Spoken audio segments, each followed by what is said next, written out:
मितस्पष्ट गंधर्वन्यायदीपिका।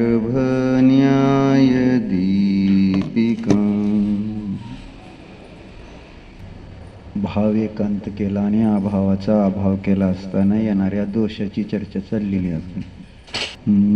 त्यामध्ये पहिल्यांदा प्राक आणि प्रध्वंसाभावाचं वर्णन करताना त्याचे दोष समंतभद्राचार्यांनी सांगितले की प्राकाभावाचा अभाव केला तर कार्य अनादि ठरेल आणि प्रध्वंसाभावाचा अभाव केला तर कार्य द्रव्य अनंत ठरेल. मग असं म्हटल्यानंतर विद्यानंद आचार्य त्याचा खुलासा करू लागले. कारण ज्या मतवादींनी अभावाचा अभाव केलेला आहे त्या अंतर्गत ज्यांनी ज्यांनी जे अभावाचं स्वरूप मानलेलं आहे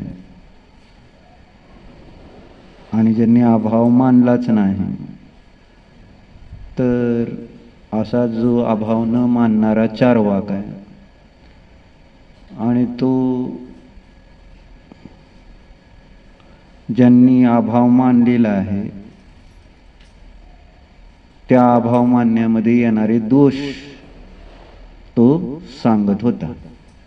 ही पद्धत आहे विद्यानंदाचार्यांची देवागम स्तोत्राची अष्टसहस्री टीका रचताना. कारण त्यांनी जेव्हा तिसरी कारिकेमध्ये तीर्थकृत समयानांच परस्पर विरोधतः सर्वेषां आप्तता नास्ति कश्चिदेव भवेद गुरु म्हणताना तिथं बनतेच कोणीच देव कोणी तीर्थंकर तीर्थाचे करता धर्माचे करता असे असू शकत नाहीत असं तीर्थंकरत्व हा हेतू देऊन महानता सिद्ध केली जात असताना त्याचं निराकरण केलं होतं समंतभद्राचार्यांनी.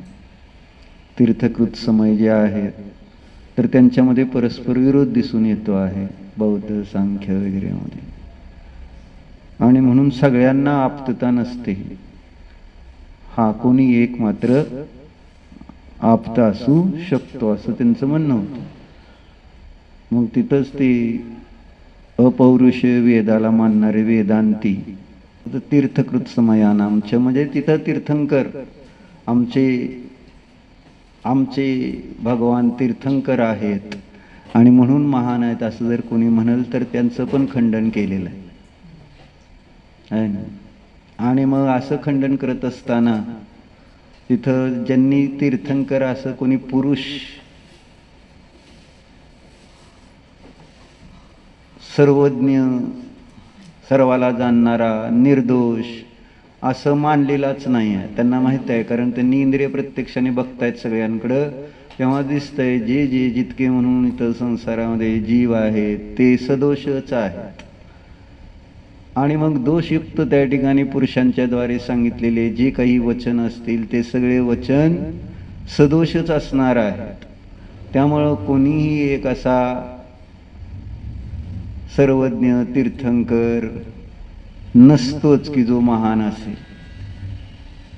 तर महान कोण आहे आमच्याकडे, तर वेद महान आहेत, वेदच. आणि त्या वेदाला महान मानण्यापाठीमागचं त्यांनी कारण दिलंय की ते पुरुषांच्या द्वारे रचलं गेलेलं नाही. म्हणून कोणी पुरुष त्याची रचना म्हणजे कोणाच्याही द्वारे रचलं गेलेलं नाही, परंतु आहे म्हणून ते निर्दोष आहे. आणि निर्दोष आहे म्हणून ते प्रमाण आहेत. म्हणजे त्याच्यामध्ये सांगितलेलं जे काही वर्णन आहे तेच प्रमाण आहे, म्हणजेच खरं आहे. आणि म्हणून आम्ही तीर्थंकरांना न मानणारेच सर्वश्रेष्ठ आहोत, महान आहोत. तीर्थंकरांना मानणारे महान नाहीतच, कारण ते दोषयुक्त जीवाला दोषयुक्त पुरुषाला महान म्हणतात. म्हणून दोषयुक्त पुरुषाचे वचन निर्दोष असू शकत नाही. त्यांनी सांगितलेलं तत्व शांतीचं सुखाचं आनंदाचं कारण होऊ शकत नाही. वस्तुव्यवस्था त्यांच्याद्वारे जशी आहे तशी सांगितली जाऊ शकत नाही, अशी ती चर्चा त्यांनी घेतली. मग आचार्यांनी तिथं त्यांच्यातच त्या वेद शब्द जसं आपल्याकडे शास्त्र आहे, मग त्या शास्त्रामध्ये आलेले जे शब्द आहे आणि त्या शब्दाचे अर्थ प्रत्येक जणांना एकसारखा घेतोय का, माझ्या अभिप्रायामध्ये त्या शब्दाला वाचून माझा जो अभिप्राय त्याला अनुसरण अर्थ आहे. पल्लवीला जसा भाव आला तर त्याच्यातनं तिने तसा अर्थ काढते. तुला जसा भारतीगुणला भाव आला तर ती त्याच्यातनं जसा, शब्द तेच आहेत.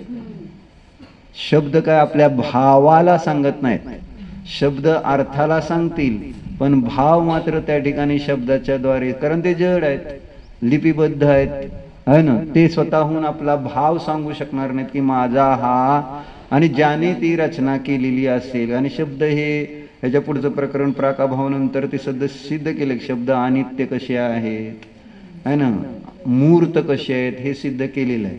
कारण अन्यमतवादींनी त्याला आकाशवाणी म्हणून, आकाशाचा धर्म मानलेला आहे म्हणून आकाशवाणी म्हणतात. आकाशवाणी तुम्ही ऐकता ना, ऐकता तुम्ही नसाल ऐकलं कधी, काय ऐकले आकाशवाणी? रेडिओवर आकाशवाणी म्हणायची, रेडिओला माहिती आहे तुम्हाला. कधी तुम्ही रेडिओच बघितला नाही तर तुम्हाला कसं कळणार आकाशवाणी? आमच्या लहानपणी होती की हा आकाशवाणी आहे असं म्हणायचं का नाही ती माणूस. अभी सुबह के 7 बजे हे, आणि मग बातम्या सांगायला सुरू करायचं, मुख्य समाचार. असं आमच्या काळात आम्ही ऐकलेलं आहे रेडिओ.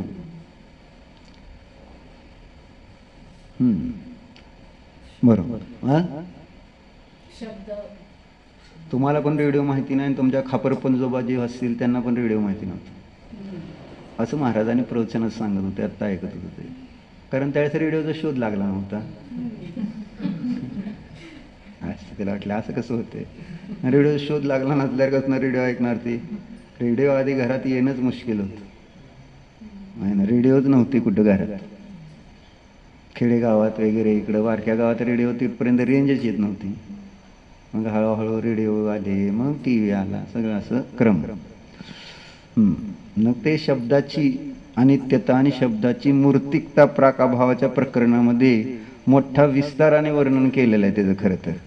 पण मी आता ते वाचणार नाही आहे, तुम्हाला त्याच्यात काही इंटरेस्ट येणार नाही असं मला वाटतंय, आहे ना. शब्दाच्या नित्यतेचं खंडन, शब्दाच्या मूर्तिकतेचं खंडन केलेलं आहे. कारण त्या लोकांना शब्द नित्य वाटतो. कारण जसं आपण आता आज बोललेले शब्द रेकॉर्ड केले तर उद्या पण आपल्याला, परवा पण, अनेक वर्षानंतर ऐकायला मिळत आहेत. आणि त्या अपेक्षेने ते म्हटलेत की शब्द हा नित्य असतो, आणि शब्द हा आकाशाचा गुण आहे म्हणून तो अमूर्त आहे. आणि नेमकं आपल्या मान्यतेच्या विरुद्ध आपण शब्दाला अनित्य मानलंय आणि शब्दाला मूर्त मानलेलं आहे. आणि शब्द ही पुद्गलाची पर्याय मानलेली आहे आपण, बरोबर आहे का? म्हणजे 2 स्कंदांचा एकमेकाशी जो झालेला आहे ना संबंध येऊन जो आवाज तयार होतो, म्हणजे आवाज शब्द जो आहे तो आहे ना अनित्य आहे, नवीन तयार झालेला आहे, पुद्गलाची पर्याय आहे, ती भाषा वर्गणा आहे, त्या भाषा वर्गणा शब्द रूपाने परिणमतात. अशी एक सुंदर व्यवस्था आपल्याकडे सांगितलेली असते. म्हणून आपण वाचतो, ऐकतो, त्याचं खंडन मंडन त्यावेळेस आपलं जिनेंद्र देवाच्या जिनेंद्र देवावर श्रद्धान दृढ होत जातं की किती व्यवस्थित सांगितलेलं त्यांनी वस्तूची व्यवस्था. त्यासाठी न्याय वाचायचा असतो. बरं, मग असं करताना काय सांगत होतो की हां, इथं प्रकरण चाललेलं होतं वस्तूच्या अनेकांतात्मकपणाचं. म्हणजे आपल्याकडं वस्तू अनेकांत रूप म्हणजे परस्पर विरोधी धर्माने युक्त, हे आपण अनेक वेळा ऐकलंय, वाचलंय. पण ते तसं कशावरून असतं का नसतं हे आपण युक्तीने समजून घेतल्याशिवाय त्या वस्तूची अनेकांतात्मकता भासित होणार नाही. आणि इथं प्रत्येक तत्वाचं भावभासन महत्वाचं आहे. वस्तूचं वस्तुत्व प्रतीतीला येणं महत्वाचं आहे. त्याच्याशिवाय धर्माला सुरुवात होत नाही, कोणत्याही कार्याला सुरुवात होत नाही. वस्तूचा वस्तूपणा अगोदर व्यवस्थित समजला गेला पाहिजे, कारण त्या वस्तूच्या वस्तूपणावरूनच पुढचे सगळे कार्य बनणार आहे. त्याची सत्ता आहे ना, त्याचं अस्तित्व, वस्तुत्व, द्रव्यत्व, प्रमेयत्व आहे ना, अगरू लघुत्व आणि प्रदेशत्व, हे जे सामान्य धर्म आहेत, ते सामान्य धर्म जेव्हा त्याची सत्ता सिद्ध होईल त्यावेळेस सिद्ध होते. आणि मग विशेष धर्म आणि मग माझ्या विशेष प्रयोजनाची जी सिद्धी, म्हणजे मला जे सुख शांती पाहिजे ते सुख शांतीची प्राप्ती आपल्याला वस्तूच्या निर्णयानंतरच प्राप्त होणार आहे. वस्तूचा निर्णय नाही तर सुख शांती नुसती कल्पना करून मिळत नसते. जसं इंद्रिय विषय भोगांना भोगून वाटतं थोड्या वेळासाठी सुख, परंतु ते सुख शांती कसं आहे, सगळं काल्पनिक आहे. आपण तयार केलेलं आहे आपल्या बुद्धीने, त्याच्यामध्ये तशा प्रकारचं सुख आणि शांती नसताना माझी बुद्धी आहे ना, तशा प्रकारे आपण कल्पनेने तयार करतो आणि म्हणतो की ते सुखाचं, इंद्रिय विषय भोग सुखाचं कारण आहे. जेव्हा की इंद्रिय विषय भोग काय आहेत, एक पुद्गल द्रव्य आहे. म्हणून 49 गाथेवरचं महाराजांच्या प्रवचनामध्ये स्पष्ट सांगितलंय, ज्याला पुद्गलाचे गुण कळत नाही, ज्याला जीवाचे गुण कळणार नाहीत आहे ना, तो मिथ्यादृष्टी जीव आहे. म्हणून तो मिथ्यादृष्टी जीव सुख शांतीला कसा प्राप्त होईल. म्हणजे पुद्गलाचे गुण समजले पाहिजे. पुद्गलाचे कोणते गुणधर्म आहेत आणि आम्हा सांगून सांगून दमल्या. पुद्गल कसं आहे, स्पर्श रसगंध वर्ण सहित आहे. आणि आम्हा एवढं सांगत नाही, आस्ती नास्ती सांगते. स्पर्श रसगंध वर्ण सहित आणि ज्ञान आनंद गुण रहित असं ते पुद्गल द्रव्याचं परिपूर्ण लक्षण होत आहे.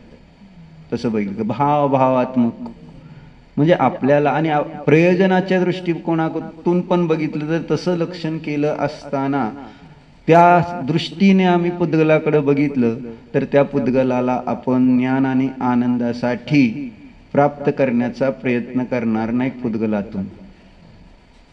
तत्वाचं भावभासनाचा अभाव, आणि त्यामुळं मग त्यातलं काय कळतच नाही, तर मग काय इंटरेस्ट काय आहे असं होतं. आम्ही बिंपळतो सगळे त्या पुद्गलाच्या पाठीमागे, पुद्गल पुढं आणि हे माग. असा एक जण चांगला सापडायचा नाही की पुद्गलाच्या नादी न लागलेला. सगळे पुद्गल. आणि म्हणून म्हटलं नुसतं आपण शब्दरूपाने शिकलो पुद्गल ज्ञान आनंद गुण रहित आहे, पण त्याच्यावर आपण विचार केला नाही.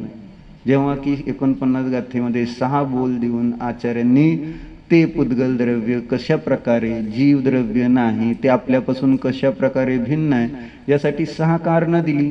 रस गुण कोणाचा आहे, स्पर्श गुण कोणाचा आहे, गंध गुण कोणाचा आहे, शब्द गुण कोणाचा आहे. आणि आपण म्हणतो हो पुद्गल स्पर्श रसगंधवर्ण, एवढं सोपं. हा आचार्यांना 6 हेतू दिले. 6 हेतू दिले.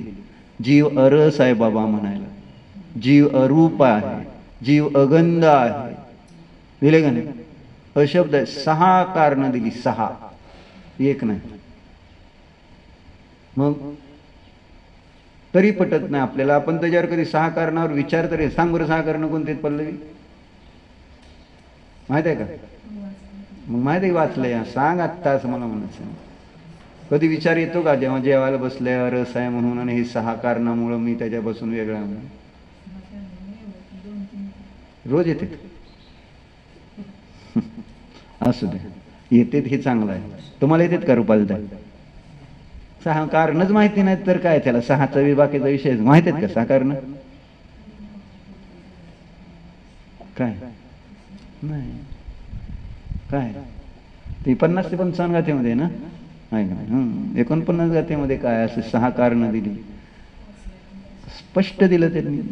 तू रस नाहीस, वाचलंय पण त्याचं प्रयोजन नाही ना. वाचलंय कशासाठी लिहिले त्यांनी? काहू का आपलं त्यांनी काम नव्हतं म्हणून लिहून ठेवलं. त्यांना वेळ होता, त्यांना त्याचं भावभासन होतं, त्यामुळं त्यांनी त्याची अनुभूती घेऊन सगळ्या जीवाला त्या विषयाचं भावभासन व्हावं, खरं कळावं, खरा आनंद मिळावा. म्हणून मग ते म्हणून असे जीवच खरे तर उपयोगाचे, ज्यांनी बाकी व्यवसाय सोडून फक्त आत्मचिंतनात असतात, आत्मध्यानात असतात, त्यांनाच असले चांगले चांगले विचार येतात की ज्यामुळे दुसऱ्या जीवांना पण या विषयांचं भावभासन होतं. म्हणून एवढे ग्रंथांची रचना होते. म्हणजे वेळेचा सदुपयोग.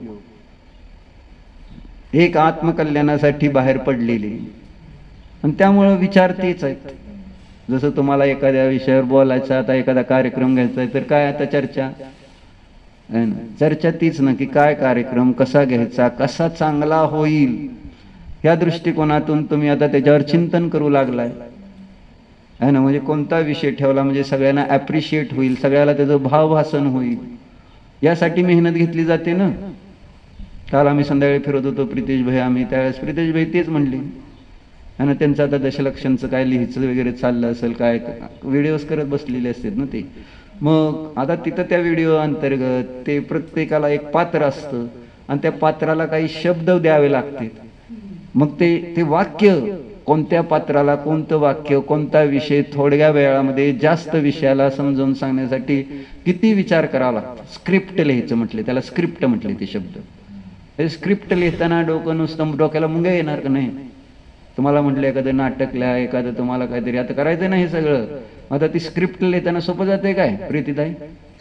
आहे ना, काय घ्यायचं, इकडचं घ्यायचं, किती अभ्यास सुरू झाला आता कोणाकोणाचा, आपल्या जैनाचं सोडून बाकीच्याचा अभ्यास जास्त सुरू झाला, कारण आपल्याला काहीतरी वेगळं करून दाखवायचंय आहे ना. जैन शास्त्रामध्ये सुद्धा भयंकर भरपूर लिहिलेलं आहे, पण आपल्याला ते नको आहे, आपल्याला दुसरं पाहिजे जे लोकांना आवडेल. बरोबर आहे का? लोकांना आवडेल म्हणजे लोकांना कळेल, असं तुमचं म्हणणं आहे, बरोबर आहे का नाही? आवडणे जास्त महत्वाचं का कळणं महत्वाचं आहे?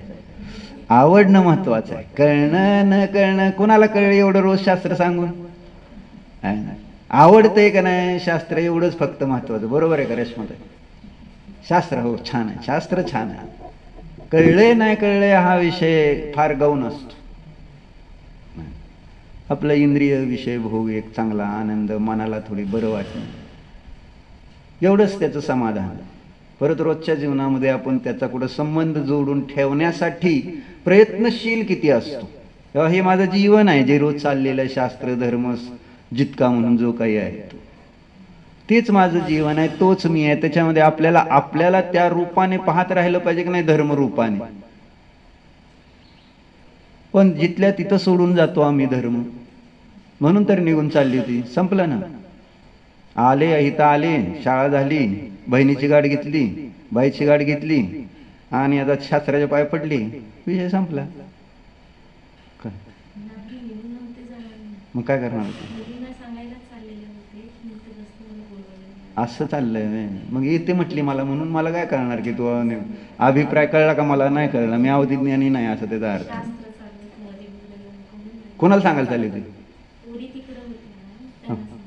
होय, पोरींना कुठं जात नाही तिथे. म्हणजे धनंजय कवी होऊन बसायचं असतं नेहमी धर्माला. आपलं काय समज, पोरी बसले तिथे खेळते, त्यांना काय माहिती असते का नाही हित आहे तू? बारक्या पोरीला माहित होतं का नाही?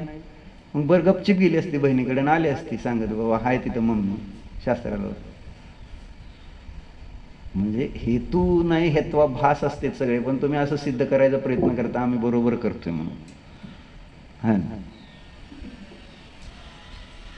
अविनाभाव संबंध मी त्या दिवशी सांगतो, अविनाभाव संबंध नसतो त्यांचा. त्यापेक्षा चुकलं म्हटलं असतं तर सोपं होतं, आहे ना. क्षमा माझीच क्षमा, शेवटी आम्हाला क्षमा मागा लागणार आहे ना, कारण पीडा देणारा मी आहे, तुम्ही काय थोडीच पीडा दिली. हां दिली सुरुवातीला, मला शास्त्र सोडून चाललं की मला आवडत नसतं धर्म सोडून केलेलं असं कार्य.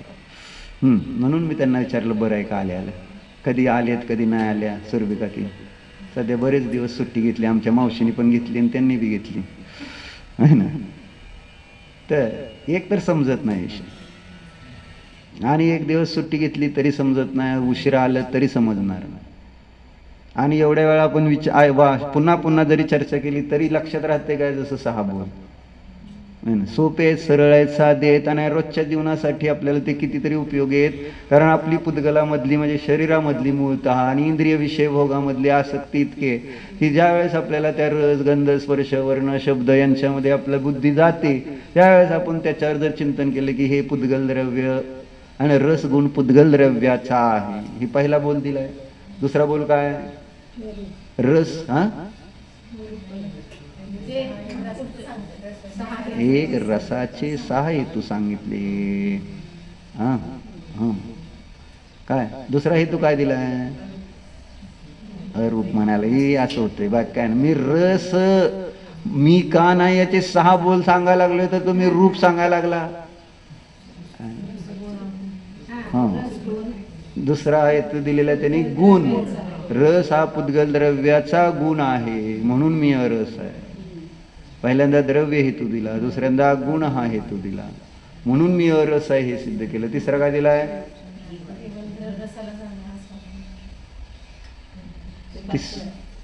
तिसरा काय? तुमचं बरोबर येते थोडं थोडं. तिसरा काय? क्रमाने या ना. सोपं त्यांनी क्रमाने घेतलेलं आहे ते. म्हणजे स्थूल कडून सूक्ष्म कडून नेलंय त्यांनी सगळं. म्हणजे अतिशय सुंदर रूपाने आपल्याला त्या रसाचा कुठं कसला काडी मात्र तुझा संबंध नाही. आणि जीव प्युअर रस आहे. प्युअर प्युअर कळतं तुम्हाला आहे ना. म्हणजे त्याच्यात पुद्गलाच्या रसाची कसली कल्पना करण्यासारखी नाही आहे. म्हणजे ना त्या पुद्गलाच्या अपेक्षेने ना जीवाने त्याच्या संबंधी केलेल्या विचाराच्या अपेक्षेने कुठंच त्या रसाचा जीवाचा संबंध येत नाही. हे त्यांना दाखवायचे 6 बोलात नाही.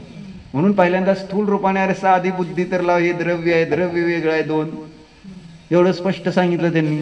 ते पुद्गल द्रव्य आहे, त्याच्यात रस गुण आहे, त्या पुद्गल द्रव्याचा आहे तो. तू जीव द्रव्य आहे आणि म्हणून जीव द्रव्य रस आहे. द्रव्याची भिन्नता दाखवली पहिल्यांदा डायरेक्ट. इतकं भेदचा म्हणजे एवढा पहिलंच म्हणजे खरं तर तिथं संपलाय विषय. द्रव्य भिन्न आहे म्हटल्यानंतर पण तरी सुद्धा पुढे अजून म्हटले बाबा रसगुण पुद्गल द्रव्यामध्ये आहे. द्रव्य वेगळं आहे आणि द्रव्य जरी वेगळं असलं तरी तिथे द्रव्य गुण आणि पर्याय तिन्ही संबंधी मोडत आहे. म्हणून त्यांना परत सांगावं लागलं बाबा जे रसामध्ये आसक्त आहेत त्यांना म्हटले गुण वेगळा आहे, रसगुण वेगळा आहे ना. तो पुद्गलाचा आहे, तू जीव आहे. जीवाचा गुण ज्ञान असतो, रस नसतो म्हणून तू अरस आहेस. तुझा गुण नाही ना, गुणधर्म नाही, तो कॅरेक्टरिस्टिक्स नाहीत तुझे. ते मिठाचे खारटच आहेत, साखरेचे गोड आहेत. साखरेचं थोडंच खारट हा गुणधर्म होणार आहे. तसं आचार्यांना सांगायचं तिथं बाबा जीवाचा हा रसगुण होऊ शकत नाही, तो त्याचा कॅरेक्टरिस्टिक नाही. घटवलंय महाराजांनी सगळं ते रस रूप वर छानपैकी. मग तिसरं काय सांगितलं? द्रव्येंद्रिय अभाव आहे ना. द्रव्येंद्रियाच्या स्वामित्वाचा अभाव सांगितला त्यांनी तिसऱ्या वेळेला. मला ते आवडलं म्हणून तर माझ्या लक्षात राहतं. द्रव्येंद्रिय स्वामित्वाभावात असं सांगितलं. म्हणजे द्रव्येंद्रिय कळतात ना.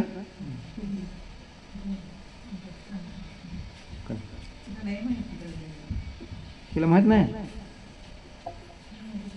काय पाहिजे. काय झालं? भूक लागली? जाव म्हणायचं. तू म्हण की जावा म्हणून. हा गेली वय गेली काय? तू 1 मिनिटात म्हणू शकलीस जावा मी शास्त्र ऐकून येईल म्हणायचं. एसटीने पाहिजे तर जावा तर. नाहीतर मी इथंच राहणार आहे म्हणायचं. आता असं म्हटलं म्हणजे गपचिप थांबले असते. आम्ही निघालोय म्हण. निरोप पण कसा दिलाय तिने? आम्ही निघालोय. तुला यायचंय का? हे तिचं म्हणणं आहे की आता मला उठलं पाहिजे. आता ते निघाले म्हणजे त्याचा अर्थ मला जावं लागेल. बरोबर आहे का नाही ना? परत अजून माझा अभिप्राय चुकायचा. तुझ्या मनात वेगळं असायचं, मी वेगळंच बोलायचं. असं होऊ नये म्हणून मेळ बसावा आहे का नाही. कारण ती आधी म्हटली नाही का नाही मला जायचं नव्हतं, शास्त्राला बसायचं होतं. तर आता दुसरा काय अभिप्राय नव्हता ना? काय जायचं होतं का? नव्हतंच. जाणार आहे म्हटल्यावरती जाऊ दे. बर कुठं जात नाही, तू काळजीच करू नको. म्हणजे तुझ्याशिवाय गत्यंतर नाही. जसं शरीरात म्हणजे जीव तसं तू जीव आहे त्यांचा. त्यांचं शरीर निष्प्राण आहे. तू नाही, तू इथं थांबली तर ती जाऊ शकत नाही. माहिती आहे तुला? अजून तुम्हाला कळत नाही तुमची ताकद किती येते. असं तर सांगायचं काय चाललंय? तिसरा बोल द्रव्येंद्रिय स्वामित्व अभावात. द्रव्येंद्रियाच्या स्वामीपणाचा अभाव आहे म्हणून द्रव्येंद्रियाचा प्रश्न विचारला तर हे नाक डोळे जे दिसतेत ना स्थूल आणि ह्याला किती वर्ष झाला अभ्यास प्रवेशिका वगैरे वाचली नाही का तू? भजनं इतकी सुंदर सुंदर म्हणते, छान भजनं म्हणते बरं का. तुम्हाला आवाज एकदम 1 नंबर आहे. कुणाचा आवाज आहे?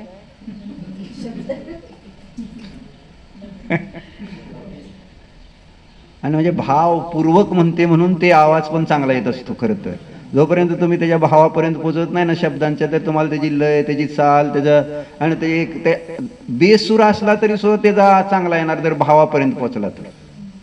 भाव फार महत्वाचा असतो सगळीकडे. मग अभ्यास करा, प्रवेशिका सिद्धांत. आता तुम्ही आम्हा तिथं 5 वर्ष झालं तिथं आहेत, सगळ्या ब्रह्मचारिणी आहेत, अभ्यास नको का करायला थोडा थोडा? जैन सिद्धांत प्रवेशिका वाचून काढली का नाही? नुसती वाचली? बरं असू दे, वाचली ना चांगलं आहे. आणि तुझ्या घरात साक्षात तुझ्या सासूबाई तर आहे ना, म्हणजे मास्टर नव्हे, प्रोफेसर नव्हे, PhD केलेले आहेत त्यात.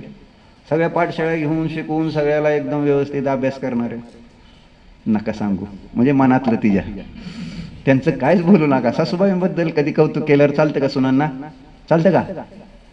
गप बसले. हो चालते म्हणते का? प्रीती चालतं का सासूबाईंची गेलेली?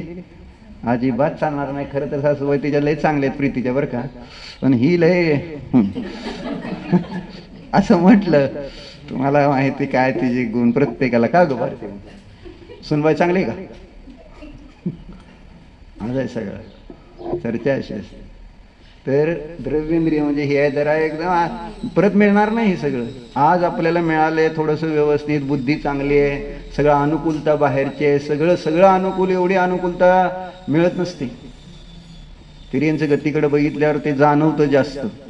काय आहे त्या जीवांचं, काय त्यांना कळतंय, वळतंय, कुठं फिरतेत, खातेत, पितेत, राहतेत, कसं जगतेत, काय काम नसलं झोपायचं दिवसभर, काय म्हणजे त्यांना वेळ, कसं विचार काय करत असतील. जीवच आहेत. काल परवा फिरत असताना उगच इकडं तिकडं किती जीव सगळीकडे आहेत, काय अवस्था आहेत, असं सहज बघितलं जात होतं. फिरताना मुंगळे फिरतेत, कुठं ते बारक्यात असल्या आळ्या फिरतेत, आणि ती झाडं, पानं, फुलं आहे ना, अशी किती जीव आहेत. आणि काय काय चाललंय, कुत्री ही ते सगळे बघितल्यावर, मांजरं सगळी, काय म्हटलं जीवाची अवस्था. आपल्याला त्याला जीव, आपण तसे जीव होऊ शकतो. ते जीव आहेत, ते जीव आहेत असं उगच वाटत होतं फिरता फिरता. लय अवघड आहे राव. म्हणजे अशी भीती वाटते त्यावेळेस, संवेग आहे ना. संसार कसा आहे, काय अवस्था संसाराची भयानक आहे. आणि परत आम्ही संध्याकाळी ते शांतीनाथ पुराण वाचतोय, त्याच्यामध्ये कसं कसं कशा गतीत मिळते, कोण कोण, आणि किती तपस्या केल्या तरी अजून संपत नाही संसार, असं त्याच्यात त्या शांतीनाथाचे भाऊ सांगताना. आता वाटते आता संपते हे, दीक्षा घेतली, सगळं केलं, एकदम तपस्या, इतकी घोर तपस्या करते, आता वाटते आता जाणार मोक्षाला. नाही, समाधी मरण करून स्वर्गात, असंच दाखवत. कारण अजून शांतीनाथाचं चरित्र शांतीनाथ झाल्याशिवाय थोडंच त्यांना मोक्षाला पाठवणार आहेत. आणि अगोदरच्या भावामध्ये कशी कशी घोर तपस्या मुनी होऊन केलेली आहे ना. 12 तप कशी केलेली आहेत, जबरदस्त. ती काय तप साधे करत नव्हते पूर्वीचे काळातले. चतुर्थ काळामध्ये मासोपाशी आहे ना, असले उपवास, आणि त्या सगळं तप तसलं त्या पर्वतावर, हेन तेन चेष्टा नाही, अवघड असतं.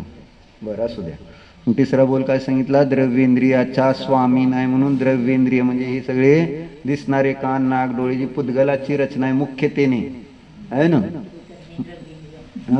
निवृत्ती, हा सूत्र आलेलं आहे तत्वावर. निवृत्ती, उपकार, निवृत्ती, हा निर्वृत्ती, काय म्हणायचं? निर्वृत्ती, म्हणजे रचना.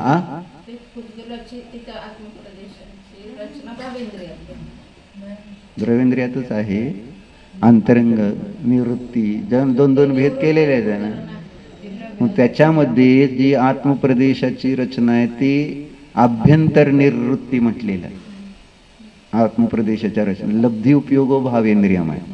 आणि जेव्हा निवृत्ती आणि उपकरण द्रव्येंद्रियाला म्हटलंय, तर त्या प्रत्येकाचे पुन्हा दोन दोन भेद केलेले आहेत. आभ्यंतर निवृत्ती आणि बहिरंग निवृत्ती, आभ्यंतर उपकरण आणि बहिरंग उपकरण. मग अभ्यंतर निवृत्ती, त्याला आत्मप्रदेशाची रचना म्हटलेलं असं. आणि त्याला द्रव्येंद्रिय म्हणण्यापाठीमागचं पण प्रयोजन आहे. कारण ते आत्मप्रदेशातूनच ते रूप, रस, गंधाला जाणणार आहे. दुसरे आत्मप्रदेश जाणत नाहीत. जरी आत्मप्रदेश ज्ञानमय आहेत तरी डोळ्याच्या आकाराने रचले गेलेले आत्मप्रदेशाच्या माध्यमातूनच रूपी वस्तूचं ज्ञान होते. जेव्हा की आत्मा तर ज्ञान स्वभावी आहे. आणि तरी सुद्धा इथल्या आत्मप्रदेशाच्या द्वारे शब्द नाहीत ऐकू येणार, गंध नाही येणार डोळ्याच्या आतमध्ये, म्हणून त्याला द्रव्येंद्रियाकडे ढकललेलं असावं. आत्मप्रदेश रचना म्हणून त्या त्या इंद्रिय रूप आत्मप्रदेशाची रचना म्हणून आत्मप्रदेशाची रचना द्रव्येंद्रियामध्ये येते, हे मला सांगायचं होतं. कारण मी खूप वेळा ते वाचताना शंका तीच येते, पुद्गल पुद्गल म्हणतो, पण आत्मप्रदेशाची रचना तिथं पण येते.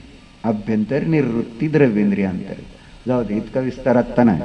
एवढंच काय आपल्याला समजायचं, हे डोळे दिसतेत, स्थूल दिसतेत ना, अरे याला म्हणायचं द्रव्येंद्रिय. आणि त्याचे आपण मालक आहे का? आणि त्याचा मालक कोण आहे? त्यांनी तिथे पुद्गल द्रव्य स्वामित्वाभावात असा शब्द वापरलाय. पुद्गल द्रव्य स्वामित्वाभावात द्रव्येंद्रिय अवष्टंबेन, मग रस गंध स्पर्श शब्द घेतलेत असे सगळे. म्हणजे पुद्गल द्रव्याचा मी मालक नाही आणि द्रव्येंद्रिय ही पुद्गल द्रव्य त्याचा मालक आहे, आणि हे आपण विसरून जातो. आणि म्हणून आपण त्याची रचना मी करतोय, मी नीट ठेवतो, मी चांगलं, माझे डोळे, माझे कान, माझं नाक, माझी जीभ, माझं शरीर, म्हणजे हे सगळं आपण त्या द्रव्येंद्रियाला माझं माझं म्हणतोय. तर तिथं आचार्य सांगते त्याचा स्वस्वामित्व संबंध कोणाशी? द्रव्येंद्रियाचा स्वस्वामित्व संबंध पुद्गलाशी. काय नस पप्पाला म्हणावं शास्त्र ऐकायला बोलवलंय, सारखं येऊन काय उपयोग होणार नाही. तर आपलं असं सांगावं लागतं पोरांना, जरा तिला आपलं दाखवते तोंड, चला की मम्मी असं म्हणून तिला जायचं असं. तुला सांगतेत नाही कोण काय ते सांगायचं काय काय सांग. पुद्गल द्रव्य स्वामित्व, स्वस्वामित्व, स्वामित्व संबंधामध्ये स्व आणि स्वामी असा दोन संबंध येतो ना शब्द. मग पुद्गल द्रव्य स्वामी आहे आणि त्याचा स्व कोण आहे? स्पर्शेनेंद्रिय, रसनेंद्रिय, ग्रहणेंद्रिय, चक्षुरेंद्रिय हे त्याचे स्व झाले. स्वस्वामी असे दोन शब्द आहेत त्याच्यात, आहे ना. भोक्ता, भोग्य, कर्ता, कर्म, निय, न्याय अशी जेव्हा येतात का नाही, तसं इथं स्व आणि स्वामी दोन शब्द आहेत. स्वामित्व संबंध, स्वामी नुसता नसतो, त्याचं काहीतरी स्व असतं तेव्हा तो स्वामी असतो. मग त्या स्वामीचं स्व कोण आहे ते बघायला पाहिजे. तर त्या स्वामी, त्या द्रव्येंद्रियाचा मालक, द्रव्येंद्रियाचा स्वामी कोण? तर द्रव्येंद्रियाचा स्वामी आचार्य सांगते पुद्गल द्रव्य आहे.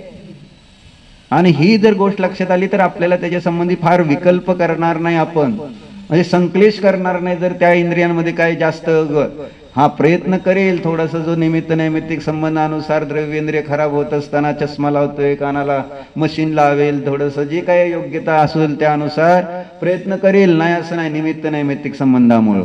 आणि ते पण शास्त्र स्वाध्याय भोगासाठी नव्हे.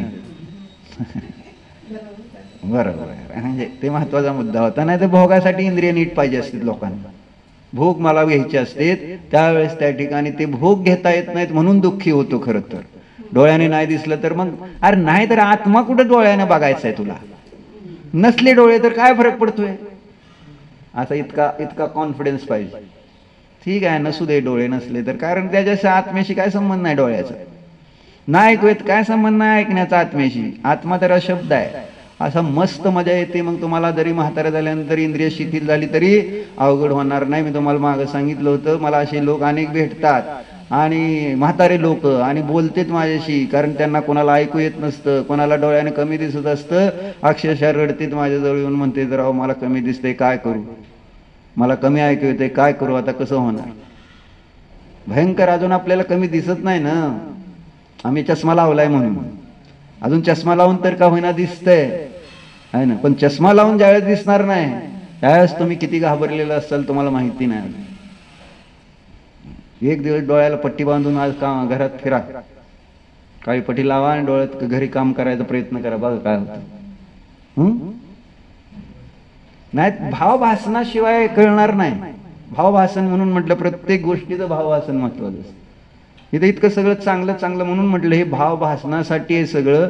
आणि म्हणून मला न्याय का आवडतो, तर इथं कुठंतरी भावभासन करून दिलं जातं. युक्ती हे आपल्या बुद्धीचा विषय, म्हणजे आपल्या बुद्धीची ती क्रिया आहे, ते आचार्यांचं नाही आहे क्रिया. युक्ती आचार्यांची तर क्रिया झाली आगम रचण्याची, पण आता त्याच्यानंतर त्याच्यात सांगितलेल्या विषयाला जाणून घेण्यासाठी मी माझा उपयोग जेव्हा लावतो समजून घेण्यासाठी, तर ती आहे युक्ती. आणि युक्तीपूर्वक मग आपलं पुढचं धर्म श्रद्धान आणि ते सम्यक दर्शन सरळ होऊन बसेल. कारण एकदा पटलं तर पाहिजे की हे असतं आणि हेच बरोबर आहे, अन्य नाही, हे आपल्याला युक्तीने तर अगोदर समजायला पाहिजे, तर ध्यानाला बसेल माणूस गपचिप, आहे ना. नाहीतर कशाला बसतोय ध्यानाला? मग अवघड वाटतं का नाही? बसता काय तुम्ही ध्यानाला? किती वेळ बसता? हा. आणि आता हे कार्यक्रम तुमचे चालले त्याच्यासाठी किती वेळ दिलाय? स्क्रिप्ट लिहायच्या, माणसं तयार करायची, का कोणतं ठरलंय का नाही? का तुमचं पहिलंच ठरलं असेल? 100% मी सांगतो. लोक विचारते, आज मला विचारत होते, काय काल मुलंच विचारत होते, पुरुष. म्हटले नेमकं आम्हाला काय कार्यक्रम करायचा आहे? म्हटलं काय नाही, बायकाने दिले तेवढं तुम्ही म्हणायचं फक्त, जे जसं बायकांचं ऐकत आलाय आत्ता, पण फक्त बायकांनी सांगितलं तुम्ही बोलायचं तिथं उभारून असं. तर चर्चा कशासाठी चालली? द्रव्येंद्रिय पुद्गल द्रव्य स्वामित्व अभावा द्रव्येंद्रिय अवष्टंबेन, असा अमृतचंद्राचार्यांचे शब्द आहेत. मी पुद्गल द्रव्याचा मालक नाही. कोण? जीव पुद्गल द्रव्याचा. इथं कोणी कोणाचा स्वामी नाही, हे फार महत्वाचं आहे. तुझा स्वामी सनी आहे का? हा, नाही, अवघड झाले. हा, शास्त्राला बसल्यावर माझा कोणी स्वामी नाही, शास्त्राला बसल्यावर कोणी माझा स्वामी नाही, मी स्वतंत्र आहे, स्वाधीन आहे. हा, व्यवहार करताना ते माझे स्वामी, मी त्यांचा असा स्वस्वामित्व संबंध राहील. आणि कारण अजून गृहस्थ आहे, संसारी आहे, तर मानलंच पाहिजे स्वामी. पण मानत नाही तुम्ही, ही प्रॉब्लेम आहे. तुम्ही स्वामी मानता का नवऱ्याला? हा, मानता? कोणी तर स्वामी मानतं?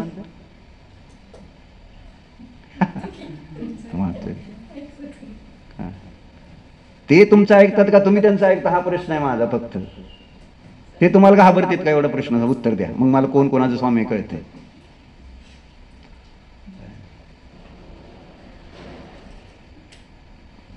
परवा गिरीश म्हटलं ऐकत नाही म्हणून पडलं. आता मी काय हे मला सांगितलेलं लोकांनी ते त्याच्यावरनं, नाहीतर मी काय म्हणणार आहे?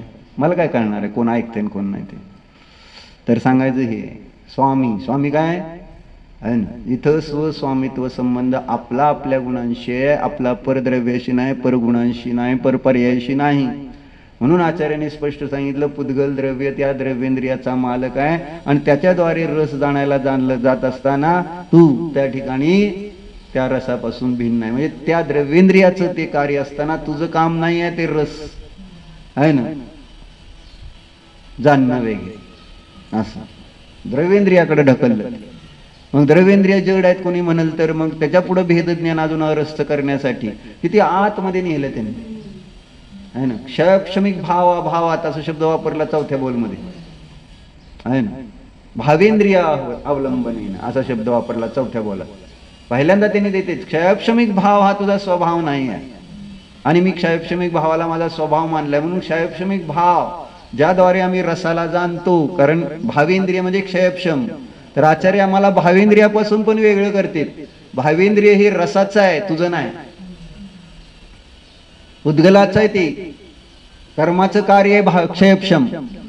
म्हणून भावेंद्रिय म्हणजे क्षयक्षमिक भावात सांगितला. माझा भाव कोणता आहे?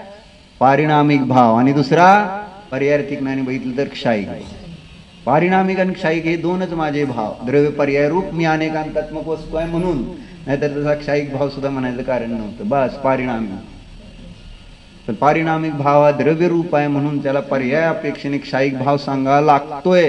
पण तसं बघितलं तर आहे ना, जसं इथं आपण बघितलं प्राक्प्रध्वंसाभावामध्ये पुढच्या पर्यायामध्ये परत तो नसतो प्राक्प्रध्वंस, तसं सिद्ध झाल्यानंतर त्याच्या पुढच्या पर्यायामध्ये परत क्षायिक भाव नसतो.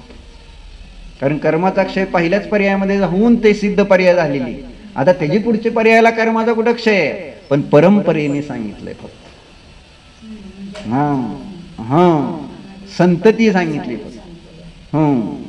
असं म्हणून तिथं ते सिद्ध पर्याय जी आहे ती क्षायिक म्हणायची, ती उपचाराने म्हणायची एक अपेक्षा. लक्षात राहू द्या. पारिणामिक भाव हा जीवाचा स्वभाव आहे आणि तो तिथं दाखवायचा आहे मूळ आचार्यांना. आणि मी अज्ञानाने मानून बसलोय, हे जे मी कानाने ऐकतोय, डोळ्याने पाहतोय, नाकाने वास घेतोय, मनाने चिंतन करतोय, हे सगळं क्षयक्षम आहे, तो मी नाही. त्याद्वारे जे काही होतंय ते कार्य पुद्गलाचं होतंय असं त्यांना सांगायचं. म्हणजे त्या प्रकरणामध्ये. आणि स्वानुभव घेताना क्षयक्षम नसतो हे सांगतो नेहमी. ती स्वभाव ज्ञान पर्याय असतील, स्वभाव ज्ञान पर्याय क्षयक्षम रूप नाही आहे. त्याला बाहेरून बघितल्यावर क्षयक्षम आहे, पण आतून बघितले तर स्वभाव ज्ञान पर्याय क्षयक्षमिक नसते. असं एक त्याचं चिंतन आहे. ते काय त्याला जास्त ओढायचं नाही, पण इतकी आपल्याला त्याच्यामधलं अंतर भासित झालं पाहिजे. नाही, माझा क्षयक्षम हा भावच नाही, आत्मानुभव हा क्षयक्षमिक नसतोच. तो स्वभाव ज्ञान पर्याय सम्यक ज्ञान पर्याय, आणि सम्यक ज्ञान पर्याय ही क्षायिक असते. म्हणून प्रवचन सारमध्ये ते दिलं असताना ते केवळ क्षायिक म्हणजे केवळ ज्ञानीकडे न लावता आपल्याकडं चौथ्या गुणस्थानामध्ये जो आत्मानुभव घेतो तो आत्मानुभव सम्यक ज्ञान आहे, क्षायिक ज्ञान आहे, स्वभाव ज्ञान पर्याय. म्हणून त्याला क्षयक्षम म्हणायचं नाही. पण ते कळणाऱ्याला हे कसं बरोबर आहे, न कळणाऱ्या म्हणाले ही काय आत्ता क्षायिक म्हणजे केवळ ज्ञान म्हणजे 13 गुण, असं असं होतं. पण अभिप्राय काय की स्वभाव ज्ञान पर्याय म्हणून तिथं त्यांनी घटवलं. जसं ते आत्मानुभव क्षयक्षम उपशम क्षयाने होत नसतो, कर्माचा उपशम क्षय क्षयक्षम त्याच्यात असतो, आणि जीवाचं जे कार्य ते जीवामध्ये झालेलं असतं. म्हणून केवळ ज्ञान उत्पन्न होतं ते ज्ञानावरण आदीच्या अभावामध्ये होतं, हे उपचाराने. कर्माच्या क्षयामध्ये कर्माची अवस्था बदलेल, जीवाची अवस्था नाही. जीवाची अवस्था बदलली जीवाच्या परिणामाने. कर्माचं जे कार्य कर्मामध्ये झालेलं आहे, जे कर्मरूपाने परमाणू होते त्याचा क्षय झाला, ते अकर्मरूपाने परिणमले अशी चर्चा देते. तेव्हा हे अध्यात्म वस्तुस्थिती पण समजून घेतली पाहिजे आणि व्यवहार पण समजून घेतला पाहिजे.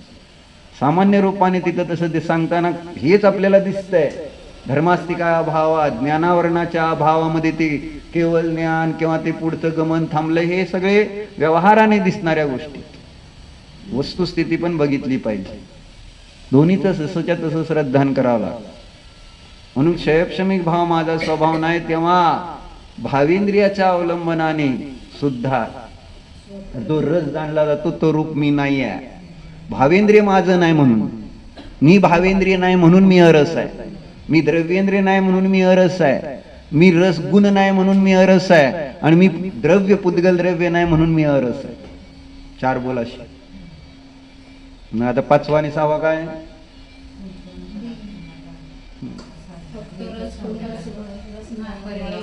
एक रसाला मात्र जाणणे हा माझा स्वभाव नाही. जर जीव मात्र रसाला जाणत असता तर त्याला रस म्हटलं असतं तर प्रॉब्लेम नव्हता. पण रस मात्र तो जाणतोय का? तो तर चराचर लोकालोक जाणतोय. रस मात्र जाणणं हे त्याचा स्वभाव नाही, म्हणून अरस म्हणून सांगितलं. 5वा बोल. ते जाणलं रस, पण रस मात्र नाही. आणि 6वा बोलणं मग तर एकदम सगळं रसला जाणताना रसरूपाने परिणमन करत नाही, म्हणून रस.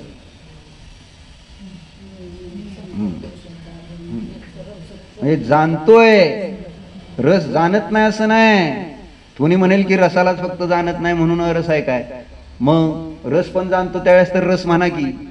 रसाला जाणतो त्या काळामध्ये पण रस रूपाने परिणमत नसतं ज्ञान. ज्ञानच रूपाने परिणमतं, रस रूपाने परिणमलेला असतो. फक्त तिथं काय झालंय, आणि परिणामाने त्यांचा जो न्यायिक संबंध असतो त्यामुळं तिथं तो जीव त्या रसाने परिणमलेला नाही, रस नाही आहे म्हणून अरस आहे. रस जाणत असताना तुम्ही चाखला रस म्हणून बिघडत नाही, पण मी रस झालोय का त्या काळात? माझं ज्ञान रस रूपाने परिणमलंय का? नाही. असं चांगलं दिलं. असे ते बोल देऊन आपल्याला त्या उद्गलापासून वेगळं करण्याचा प्रयत्न केला. तर असं सगळं चांगलं, म्हणून मला सांगायचं चांगलं सगळं दिले. व्यवस्थित समजून जेवढा क्षयक्षम आहे त्याचा उपयोग चांगल्या विषयासाठी समजून, म्हणजे आपल्या आत्मकल्याणासाठी. संसाराचं कल्याण करता करता अनंत काळ झाला. संसाराचं कल्याण नव्हे, आपलं कल्याण झालं. संसार जसा तर तसा आहेच, तो राहील जसा आहे तसाच राहील, पण माझं त्याच्यामुळे अहित होत आलेलं आहे. आता मला माझं हित करण्याची शेवटची संधी. त्यामुळे जशी वस्तूची व्यवस्था आहे त्याला चांगल्या पद्धतीने अभ्यास करा आणि समजून घेऊन आत्मकल्याण करून घेणं गरजेचं आहे.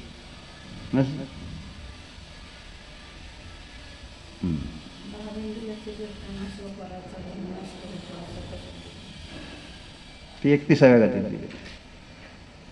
भावेंद्रियाच्या संबंधी नाही, द्रव्येंद्रियाच्या संबंधी दिलाय. द्रव्येंद्रिय स्व आणि पराचा भेद नष्ट करणारे असं सांगितलं त्यांनी. भावेंद्रिय नाही, एकटीच गातेची. ठीक आहे, समजसारची. तर चर्चा अशी. म्हणून काय इथं सुद्धा काय कोण कोण उभारलंय, ज्यावेळेस वस्तू अनेकांतात्मक आहे आणि अनेकांतात्मक वस्तूमधला भाव धर्म आपल्याला दिसतो, अभाव धर्म दिसत नाही, तेव्हा आपण मानतोय केवळ भाव मानतोय, अभाव मानत नाही. आणि आपल्याला माहिती नाही की आपण अभाव मानत नाही. ही सगळ्यात मोठं दुःख आहे. सगळ्यात मोठं तेच दुःख आहे खरं तर. अभावासंबंधी म्हणजे वस्तू संबंधीचं अज्ञान हेच दुःखाचं कारण. आणि मला माहिती नाही की मला हे माहिती नाही ते, हे तर त्याच्यापेक्षा डेंजरस आहे. कारण माहिती नसताना जास्त त्रास होतो असं. आणि माहिती नाही याची पण मला माहिती नाही. अभाव धर्म आहे आणि हे मला माहित नाही, आणि हे मला माहित नाही, हे मला माहित नाही. अगोदर पहिल्यांदा त्या पहिल्या अज्ञानातनं दूर व्हा, मग दुसऱ्या अज्ञानात.